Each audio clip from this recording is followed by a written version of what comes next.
Indonesia membawa 23 pemain terbaik. Indra Syafri targetkan sapu bersih seluruh laga kualifikasi Piala Asia U20 2025. Berada di grup F, Jens Reven dan kolega tak mau menganggap remeh Timor Leste, Maladewa dan Yaman pada babak penyisihan yang digelar pekan ini.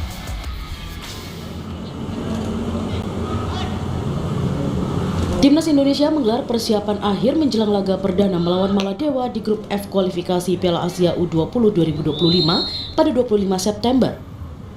Minggu malam, pelatih Indra Syafri menggembleng anak-anak asuhnya di Stadion Madia GBK Jakarta untuk memantapkan fisik dan teknik.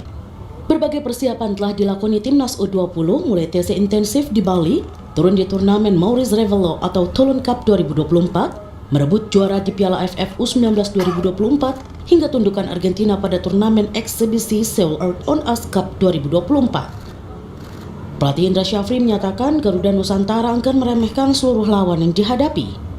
Hal senada juga diungkapkan Jens Reven. Penyerang Dordrecht U21 ini menegaskan bahwa tim lawan berpotensi membuat kejutan. Semua pertandingan, dua pertandingan terakhir yang dilakoni oleh tim-tim calon lawan kita sudah dapatkan, dan tim keamanan saya sudah memberikan masukan untuk nanti saya respon dengan game plan yang tepat. Semua lawan yang ada di grup ini kita anggap lawan, semuanya masih ingin bermain baik dan kita harus merespon dengan baik. I think nobody to underestimate.